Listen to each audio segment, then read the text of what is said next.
गायब हो जाती है करोड़ों की ब्लैक मनी। जो आप ठीक है, जो आप ये वो देख के आप डील को, यही तरीका होता है बिजनेस। काले धन का सबसे बड़ा खेल।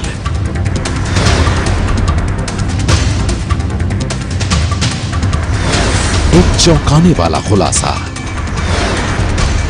चलो ठीक है, ऑपरेशन कुबेर। लाख 10 लाख, करोड़ 10 करोड़ ही नहीं, ये अरबों रुपए का खेल है।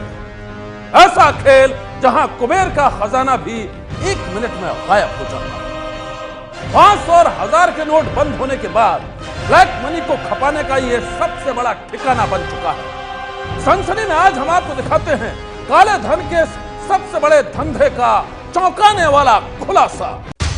खुफिया कैमरे में कैद काले धन की यह दुनिया आम लोगों के सपने से जुड़ी है। सपना अपने आशियाने का। लाखों लोग अपनी मेहनत की कमाई से नए फ्लैट और मकान खरीदना चाहते हैं। आम लोगों की यह ख्वाहिश किसी तरह जिंदगी भर की जमा पूंजी और बैंक से कर्ज लेकर पूरी होती है। लेकिन काले धन वालों के लिए मकान खरीदना ब्लैक से व्हाइट करने का खेल है। 500 और 1000 के नोट बंद होने के बाद यह खेल और भी तेज हो गया है और इस खेल में शामिल हैं दिल्ली एनसीआर के कई बिल्डर, उनके मैनेजर और एजेंट। आप भी कैश जो पुराना ही दे रहे हो ना, अगर अभी आपके पास कुछ पुराना है तो आप ब्लॉक कर दो। हम लेके कुछ अमाउंट लेकिन व्हाइट जरूर दे दो, एटलीस्ट 51,000 ही दे दो, 21,000 ही दे दो। खुफिया कैमरे में कैद काले धन की सफेद दुनिया। कौन हैं ये लोग जो काले धन से गृह प्रवेश कराने को तैयार हैं? जिस काले धन पर मोदी सर्जिकल स्ट्राइक कर चुके हैं, उसी काले धन को खपाने का आरोप इन पर लगा है। आखिर ये कैसे बिछाते हैं जाल जहां पुराने नोट खुद चलकर पहुंच जाते हैं? कैसा है इनका फार्मूला जो काले धन के कुबेरों को रास आ रहा है?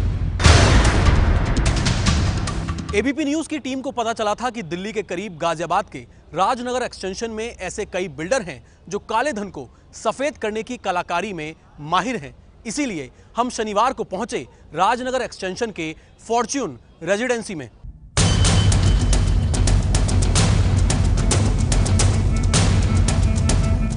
आज देखिए कैमरे पर कैसे हो रहा है काले धन का गृह प्रवेश।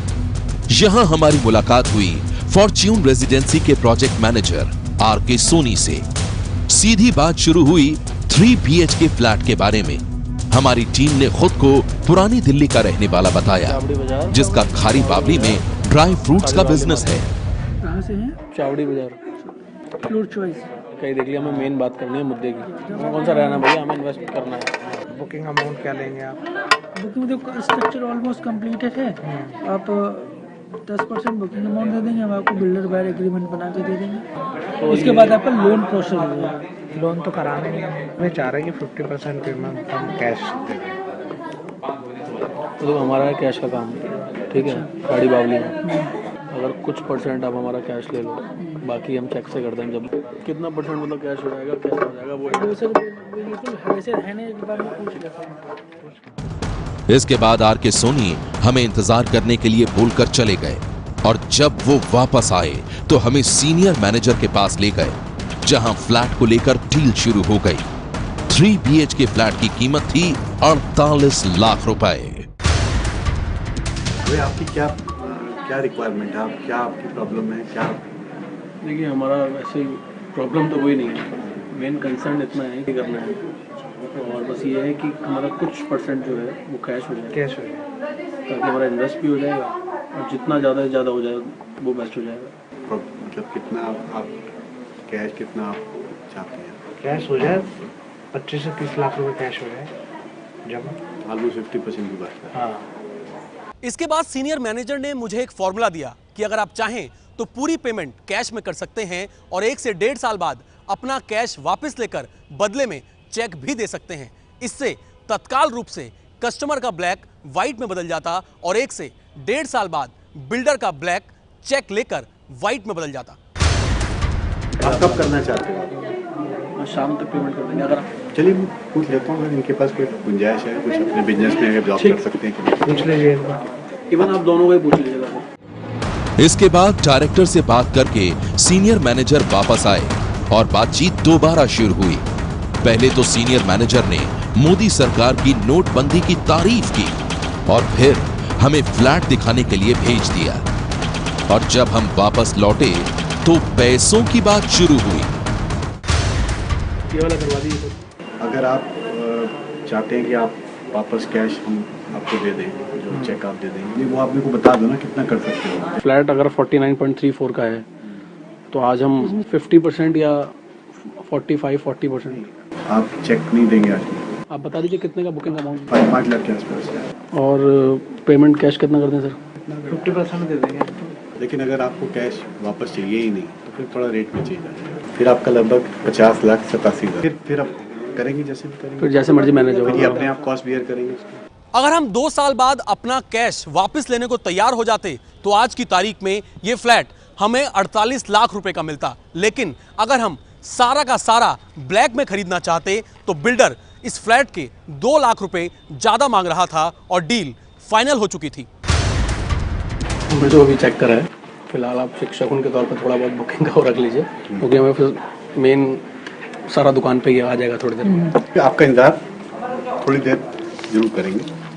50 लाख की डील और 1000 रुपए शगुन, ये डील तो हम फाइनल कर चुके थे। लेकिन हमारा मकसद रियल एस्टेट की कालिक को और ज्यादा उजागर करना था, क्योंकि हमारा मकसद किसी एक बिल्डर को बेनकाब करना नहीं था। इसीलिए हमारी टीम राजनगर एक्सटेंशन के एक और बिल्डर के पास पहुंची।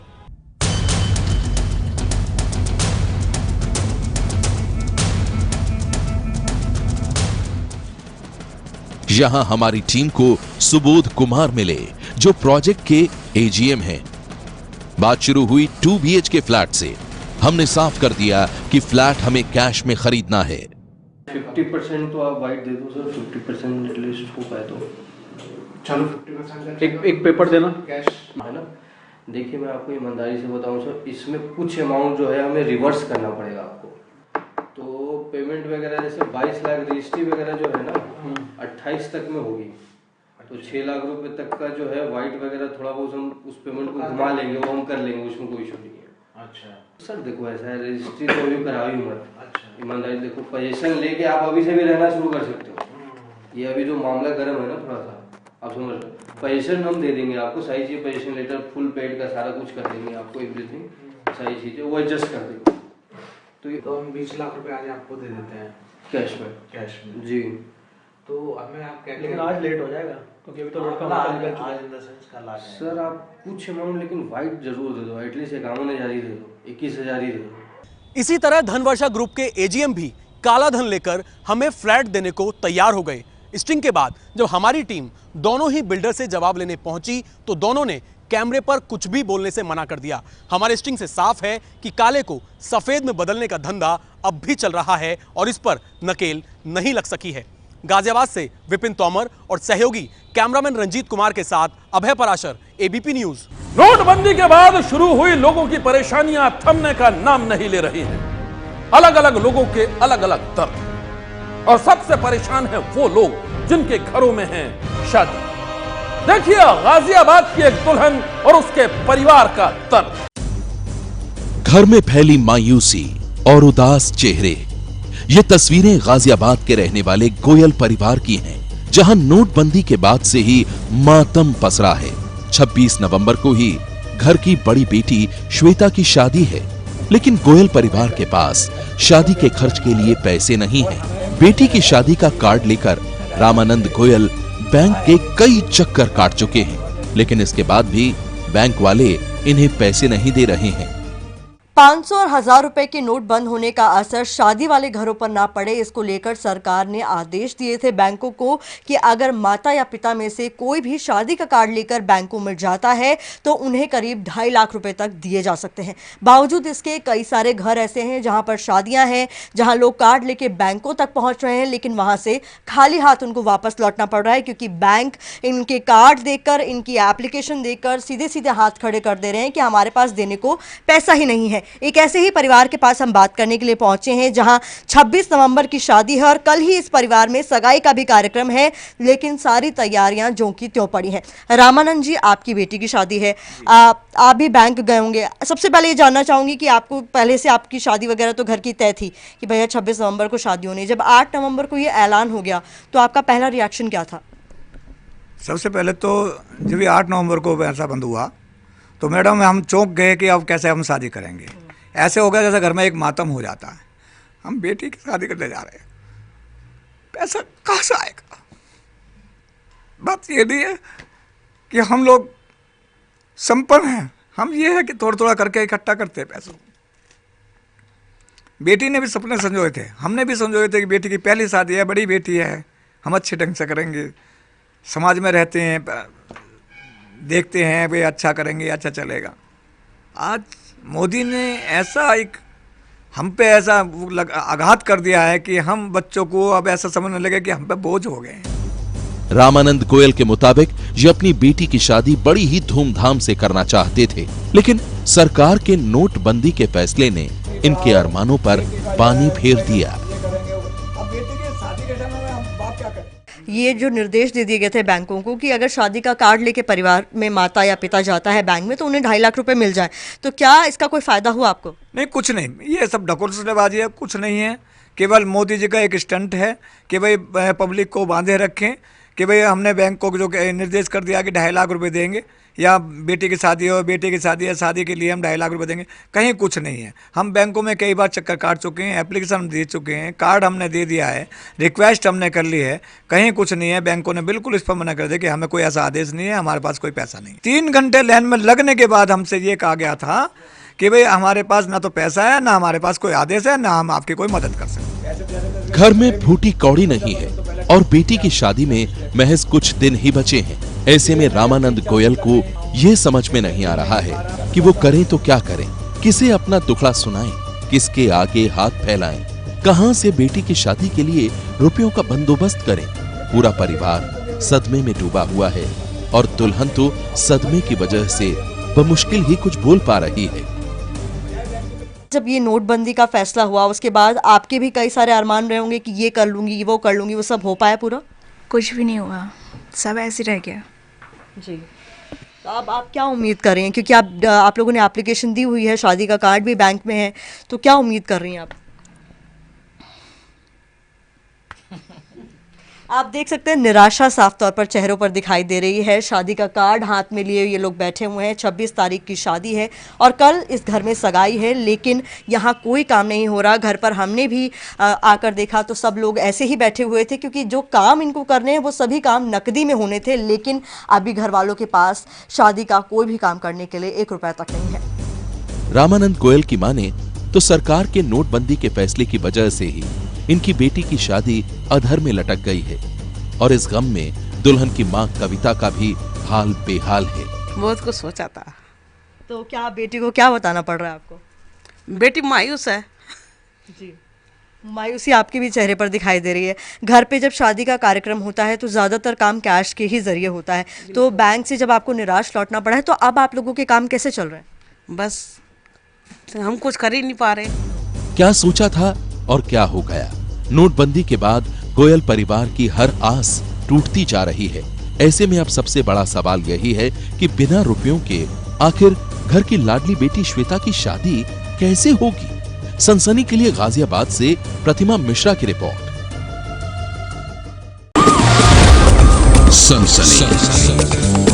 अब हम आपको दिखाते हैं उस दूल्हे की कहानी जो अपनी शादी का कार्ड लेकर बैंकों के चक्कर लगा रहा है। शादी की तैयारी के बदले वो बैंक के सामने लगी कतार में खड़ा रहता है। आप भी देखिए मुंबई के उस दूल्हे का दर्द। इनसे मिलिए, ये हैं मुंबई के रहने वाले विक्की कांगड़ा। 2 दिन बाद ही विक्की की शादी है, लेकिन नोटबंदी ने इनकी शादी को भी अधर में लटका दिया है। विक्की के पास भी शादी के लिए पैसे नहीं हैं। हाथों में शादी का कार्ड लेकर ये हर दिन बैंक जाते हैं। वहां बैंक मैनेजर को अपनी शादी का कार्ड दिखाते हैं, लेकिन इसके बाद भी सरकार की घोषणा के मुताबिक बैंक वाले इन्हें पैसे देने में आनाकानी कर रहे हैं। जिन घरों में शादी है वो अपनी शादी का कार्ड दिखाकर अपने बैंक से 2.5 लाख रुपए तक निकाल सकते हैं। सरकार के इस फैसले का हर किसी ने स्वागत किया, लेकिन क्या वाकई में जिनके घर शादी है उन्हें उनके अकाउंट से 2.5 लाख रुपए मिल रहे हैं? ज़मीनी हकीकत ऐसा नहीं है। मुंबई के विक्की कांगड़ा है, जिनकी शादी 23 तारीख को यानी 2 दिन बाद इनकी शादी है और वो पिछले 4 दिन से बैंक के चक्कर लगा रहे हैं। विक्की की हल्दी सेरेमनी हो चुकी है। हल्दी के बाद रीति रिवाज के अनुसार वो घर से बाहर नहीं निकल सकते, लेकिन बावजूद इसके वो पिछले 4 दिनों से बैंक के चक्कर काट रहे हैं। मुंबई के MIDC इलाके में कैनरा बैंक यहाँ पर पहुंचकर वो मैनेजर से भी मुलाकात कर चुके हैं, पैसा निकालने की कई कोशिशें कर चुके हैं, शादी के कार्ड भी दे चुके हैं, लेकिन अभी तक विक्की को 1 भी रुपए नहीं मिले। विक्की, आप कितने दिनों से आ रहे हैं और जब आप मिलते हैं तो आप क्या कहते हैं? से आ रहा हूँ यहाँ पे। मैंने बात भी की और मैंने अकाउंट से मतलब फर्स्ट टाइम तो 24,000 जो विड्रॉ भी निकाले मैंने, तो मुझे 24 में कुछ हो नहीं रहा है, क्योंकि मुझे सबके पैसे देने, घोड़ी वाले के, बैंड वाले के, सब में घर में और भी खर्चे, बहुत सारे खर्चे घर में, तो मेरा उनसे हो नहीं रहा है। तो अभी मेरे को कुछ 1-1.5 लाख रुपए चाहिए शादी के लिए, मतलब सबके पैसे देने। तो मैंने फ्राइडे को कार्ड और मैंने पैन नंबर सब उनको दिया, मैनेजर को दिया था मैंने। तो मैनेजर आज मैं मिलने गया मैनेजर से, तो मैनेजर बोले अभी तक कुछ नहीं हो सकता अभी। तो मैं परेशान हूँ अभी 2-3 दिन, अभी कल शादी है मेरी, तो पैसे कहाँ से लाऊं मैं इतने। और आपकी हल्दी लग गई है, हल्दी लगने के बाद घर से नहीं निकलते, लेकिन आपको धक्के खाने पड़ रहे हैं। क्या करें, लाइन में तो खड़ा रहना, 3 दिन से तो लाइन में खड़े थे, लेकिन पैसे नहीं मिल रहे थे। अभी मोदी जी ने जो डिसीजन लिया, अच्छा डिसीजन लिया है ब्लैक मनी के लिए लाइन में, लेकिन हम गरीबों के बारे में कुछ सोचना चाहिए। मुंबई के विक्की कांगड़ा, जिनकी 2 दिन बाद यानी 23 तारीख को शादी है, कार्ड हर जगह बट गए हैं। बैंक मैनेजर को कार्ड पे दिखाकर निवेदन किया जा रहा है कि 1 लाख तक की वो मदद कर दें। उन्हीं के अकाउंट, अपने ही पैसा मांगने के लिए इन्हें कतार में खड़ा रहना पड़ रहा है, लेकिन अभी तक इन्हें कोई मदद नहीं मिल पा रही है। अब ये कह रहे हैं कि मेरी शादी भगवान भरोसे। विक्की की माने तो आर्थिक आतंकवाद और काले धन के खात्मे के लिए वो सरकार के फैसले का स्वागत करते हैं, लेकिन नोटबंदी के बाद जिस तरह से पैसों के लिए इन्हें बैंकों के चक्कर काटने पड़ रहे हैं, उसने कई सवाल खड़े कर दिए हैं। सबसे बड़ा सवाल तो यही है कि अब बिना पैसों के इनकी शादी कैसे होगी। विक्की की आप बीती सुनने के बाद ABP न्यूज संवाददाता ने बैंक के मैनेजर से मिलकर उनका पक्ष जानना चाहा, लेकिन वो बैंक में नहीं थे। सनसनी के लिए मुंबई से मृत्युंजय सिंह की रिपोर्ट।